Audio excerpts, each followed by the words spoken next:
As award-winning crime author and New Iberian James Lee Burke sees it, this is a place with Southern manners, and at the same time is a first-name kind of place. But this is not fiction. The warmth is real and can be felt in the food, in the music, and in the people.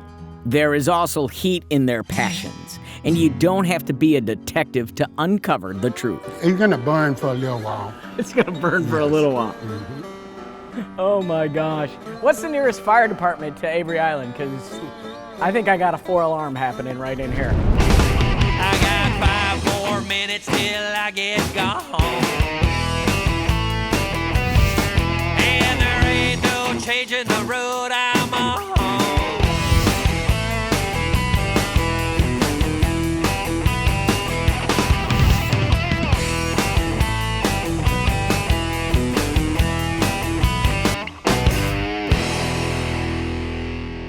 A never-ending boundary of sugarcane fields act as blinders, guiding you into the geographical heart of Acadiana. This is Iberia Parish, Louisiana. Cajun country with a little extra seasoning added from the area's blend of Spanish, French, African-American, and Creole heritage. Here, moss-draped oaks and antebellum homes have welcomed visitors for years. And now, it's my turn to pay a visit. Just a little over 2 hours from New Orleans, this is where I evacuated to when Katrina came calling. And Clementines was my shelter of last resort. Owner Wayne Peltier has a passion for food, art, and friends. And everybody is Wayne's friend. In the James Lee Burke novels, Dave Robichaux sits at this bar. Right there. Sometimes he drinks, sometimes he doesn't. But at this bar, he's had life-changing moments. Most definitely. How many other people have life-changing moments at this bar? I have. A lot of people have. Recently, somebody sat here and said, I met my wife in that mirror there. That was life-changing, huh? Like Burke's character David Robichaux, I'm looking for clues.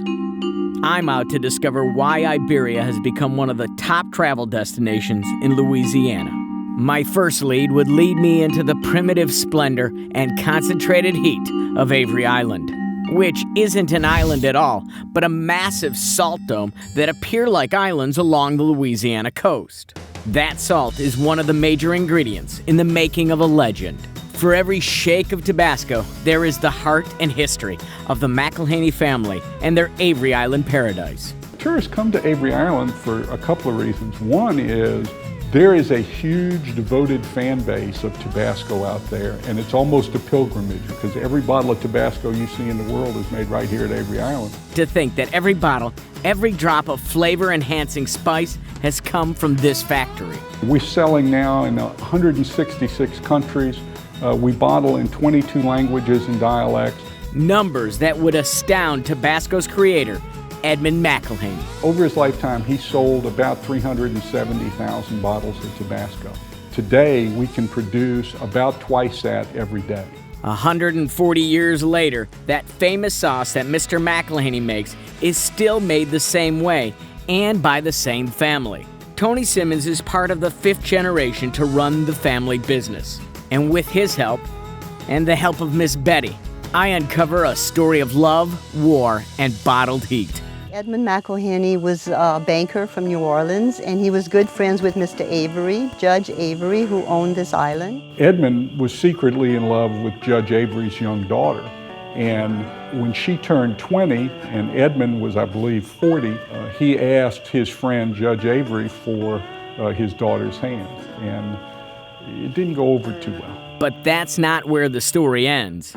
Mary Eliza Avery, the daughter, spoke with her father and convinced her father that she was in love with Edmund and that she wanted to marry him. So in 1858, they were married. Then came the Civil War and the Union Army, who took over the island for its precious supply of salt. The family went into exile and faced Scarlett O'Hara-sized problems. When they all came back, everything was destroyed, so they had to start rebuilding, and Mr. McElhaney decided to stay here and help them rebuild.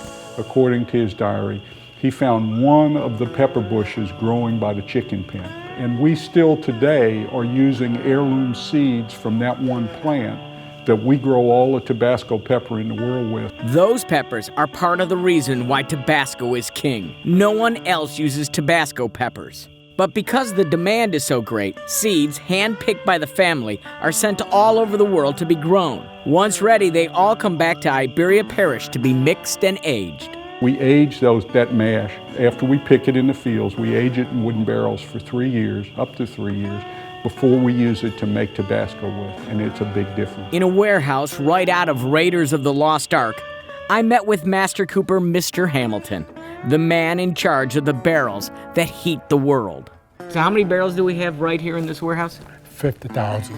50,000 barrels Yes. of Tabasco sauce aging. Yes. So this is the hottest place on earth. Yes.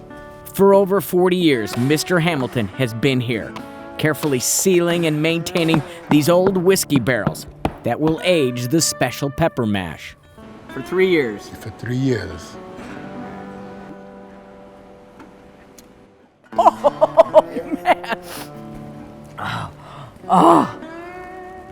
I wasn't sweating till then. As Mr. Hamilton reveals his trade secrets, all I can do is sweat. So my question really is, how can you still talk after putting that in your mouth? My gosh. And right now, you see, I'm cool. You're cool. Yeah. Mr. Hamilton is cool, and he's packing heat. Tabasco heat. The same active ingredient in pepper spray. If I had any doubt about that tip, a quick trip into the mixing area would leave me with proof positive. Finally, I made my way to the Tabasco Country Store and the sample bar. Wow. That is really surprisingly good. I'm learning to trust you, Miss Betty. Wow, that is really good. Miss Betty had one more surprise in store. The Jungle Gardens of Avery Island, 250 acres of lush, natural Louisiana. There are a lot of small alligators, What do you mean by small alligators, Lily? probably about 5 feet. But they do remove all the big ones. They don't let them get too big here in the lagoons because we don't want them to eat too many of our tourists. Too many. That's Too the many. key word is too many. And Jungle Gardens offers an opportunity for people to spend some time seeing alligators, seeing a very beautiful setting with a lot of live oaks, and the live oak trees are probably one of the greatest parts of Jungle Garden. Visitors are welcomed by a centuries-old Buddha and 20,000 snowy egrets that were saved from the brink of extinction by Edmund's son, E.A. McElhaney. Finally, here on Avery Island, I've uncovered the secret ingredient that makes Tabasco so special. It's not what's inside the bottle, but it's the people who make it. It's not just my family that's been here for 5 generations. We have a huge number of employees whose families have been with us for 4 and 5 generations. When we say we're a family company, it's just not just the McElhaney family. We got a lot of families around here that have been with us a long time. Avery Island is not the only island that deserves to be investigated. Like a good mystery, Jefferson Island is a mix of beauty, intrigue, catastrophe, and redemption.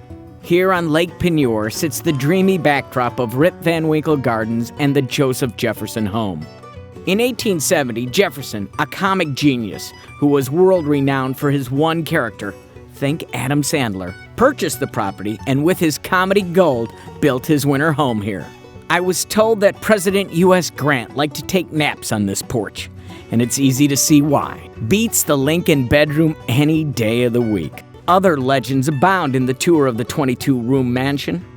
Rumors swirled in the 1920s about the discovery of Jean Lafitte's treasure by a work crew foreman, who was never seen on Jefferson Island again. The owner at that time, John Bayless, was responsible for creating and cultivating the rich botanical landscape that covers 25 rolling acres. He named it Rip Van Winkle Gardens in honor of Jefferson's famous character. Eyes watch as you take every turn along the path. each turn giving way to another setting, another land. The path leads to the beauty of Lake Peigneur, where hundreds of weddings take place every year. It's the prettiest view in this part of South Louisiana. We've got the elevation, we've got the live oak trees and the moss overlooking a 1,200, 1,300 acre lake with a sunset view that's a knockout view. The lake is also the location where one of the strangest disasters of all time took place. It was made by a man-made disaster caused by an engineering error. In 1980, under the surface of the lake, the mining of white salt and the drilling for black crude horribly crossed paths. Texaco drilling rig had punctured a hole into the ceiling of the salt mine, and the drilling rig was out in the lake, and the lake was draining into the salt mine. So the rest is history. Worried that they would be history, the drillers abandoned the platform and the miners escaped the mine, just as a giant whirlpool formed. You could hear the roar of the compressed air coming out of the salt mine. The sound was so loud it could be heard 10 miles away in New Iberia. Like an enormous bathtub, the entire lake disappeared down the drain. Today, Mike Richard owns and operates Rip Van Winkle Gardens. But on that day, he witnessed the calamity. Look at the sliding. My goodness. See the hole developing with barges? Seeing the barges and the tugboats just swirling around in the water and bumping into each other. There was a big whirlpool, sometimes as many as 3 whirlpools. And the crater was growing and growing, and the trees were breaking and falling in from the shoreline right before our eyes. Amazingly, no one was killed, but some 70 acres of Jefferson Island were gone. We now have a much better view. That's the upside of it. And we have something very unique that people come to see from all over. There is another unique man-made aspect of Jefferson Island, Richard's Rookery. I created these ponds to recycle the water and to purify and let nature clean the water, and then the water is used over and over again. And I built the island specifically for the purpose of growing trees, hoping that one day the birds would come and take refuge. It took more than 25 years, but the recycling project became a birder's paradise. One morning I got here and the place is covered with birds. Like, we estimate 5,000 birds came overnight. Over 10 different species all nest together. So now we get birders from all over the world. Each evening, the sky is filled with birds returning to the trees Michael planted years ago. The success of the rookery came when Louisiana's so-called yard dogs took up permanent residency. The alligators play an integral part, so until the alligators really got well established, birds wouldn't come here and nest. The rookery is just another reason to inspect Jefferson Island, and this bird sanctuary is proof of one man's dedication to its beauty. This is quite a prize to have this here, and I want to share it just like I want to share the rest of Jefferson Island with the public. It's too good to keep for oneself. It's the case of a man-made oasis in the aftermath of a man-made disaster. It's sort of a healing process from the damage and the scar that was made by this catastrophe. But now, 32 years later, things have healed up. You would hardly know that anything had happened here unless somebody points it out. And then you see the chimney out in the water. That's the reason we preserve the chimney. The past is not only preserved at Iberia salt domes. In the town of New Iberia, history is not frozen in time. It is present in the present tense. James Lee Burke writes, "The scene looks like a postcard mailed from the 19th century." At the Conrico Company store and Conrad Rice Mill, America's oldest still operating rice mill, they are still using machinery built at the turn of the century to crank out the forgotten foundation of Cajun cooking. But nowhere does the shadows of the past become more clear and defined than under the brilliance of the shadows on the Teche. Surrounded by century-old oaks and formal gardens, this mansion is regarded as the most intact antebellum home in the South. The former residents introduced themselves through portraits. From David Weeks, the sugarcane planter who built the home in the 1830s, to his great-grandson, William Weeks Hall, who restored the property and devoted his life to having his ancestral home placed on the National Trust. Shadows is also a survivor and a vivid picture of plantation life through prosperity and poverty. During the Civil War, it was occupied by the Union Army and has played host to Cecil B. DeMille, Henry Miller, and Walt Disney during its Renaissance. 85% of the contents are original to the house, and a rich collection of 17,000 family letters, photographs, and receipts make this one of the best documented tours in the country. Here, the past never seems too far, only somewhere down the Teche, where it waits to be discovered by those that are willing to go the distance in the present. The cultural history of the Bayou Teche is as long and winding as the waterway's 130-mile span. From the Chitimacha legend of their warriors' epic victory over a monster snake that gave the tranquil waters its name, to how the bayou provided the life source to the heart of Cajun country. The natural beauty of the Teche remains between its banks. To get on the water, I got with the folks from Tour de Teche, who quickly realized I was not only completely unprepared for paddling, but for the nature I was about to encounter, including alligators. You can smell fear, Tom. They can smell fear? Beginning as a grassroots effort, the Tour de Teche is an annual race for canoes and kayaks along the entire length of the bayou. The 3-day race passes through 4 parishes as it passes through oak canopies and cement shadows, through sluggish swamps and big backyards, through yesterdays and todays. On the water, you almost feel Cajun, part of the past.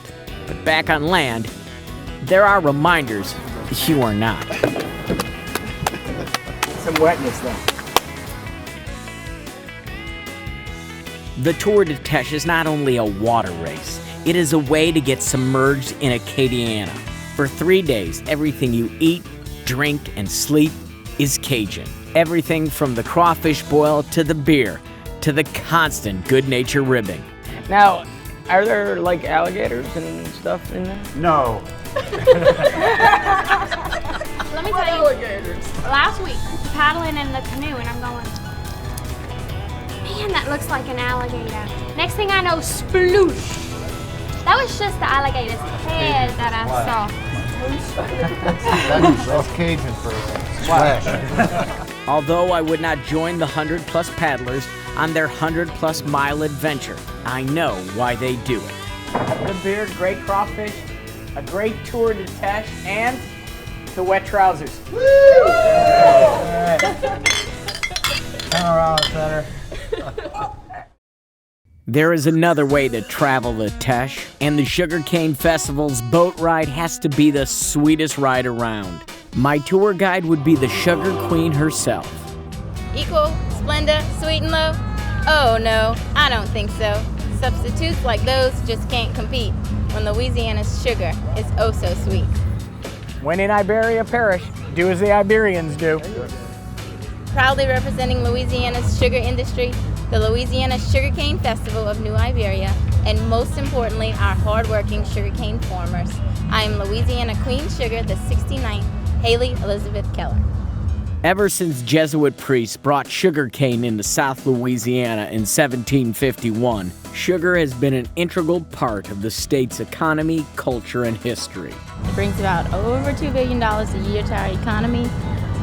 It's how we basically got the state started. It's our livelihood. 23 parishes grow sugarcane in the state. My grandpa grew it. He grew up on a sugarcane plantation. There's a mill right where I live that's provided jobs for many of my family members. It's what we do. We grow sugarcane.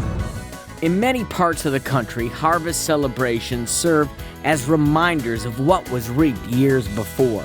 But here in Louisiana, where the people's essential nature is inherently connected to the land's nature, harvest time means a little more. The Louisiana Sugarcane Fair and Festival combines a celebration of all things Cajun with age-old traditions. The boat parade traces the paths of steamboats that paddled down the Teche carrying out the area sugarcane to New Orleans and the world. As the September night falls, the boat parade becomes more of a Mardi Gras parade, with crowds sitting on the banks, waving, dancing, and passing a good time as the boats pass by. A barrage of sound and lights welcome the boats home as the celebration spills onto the streets of the Queen City of the Teche. Soon, the Queen Sugar will give up her crown, but her description of the Sugarcane Festival will remain long past her reign. It's the sweetest festival in all of Louisiana. It may look like New Orleans, but this is still the streets where Dave Robichaux walks. But tonight, I think even the detective would dance. The rhythm of Louisiana doesn't only beat during festivals. And you don't have to wait until the sun sets to dance. You can start in the morning at Zydeco Brunch at Caf Days in downtown New Iberia. Caf Days is known worldwide for artists, food, and music.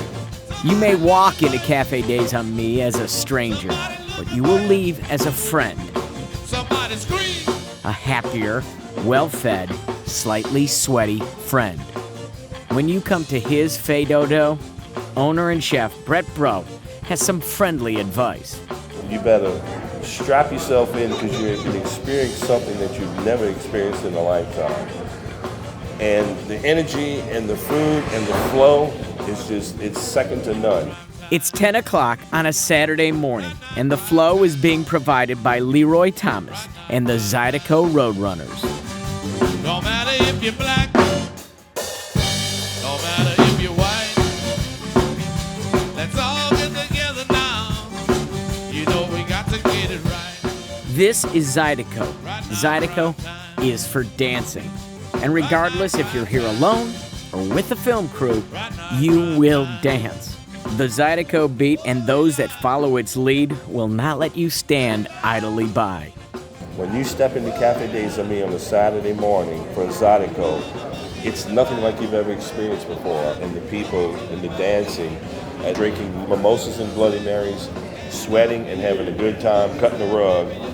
Caf Days is Louisiana to the core, and the kitchen is cooking Cajun. People have tried to duplicate it, and it can't be duplicated. It's the energy in the place, it's the history behind the place, it's the people and the culture that have come together to do what they do and dance and drink together and just break down barriers, and it's just a unique place. The Bro family has been operating Caf Days in Bro Bridge for years, and recently they expanded to New Iberia. New Iberia is a city that is about to be discovered, I think, on an international level.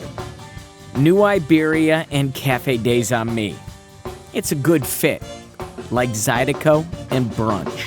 What'd you say?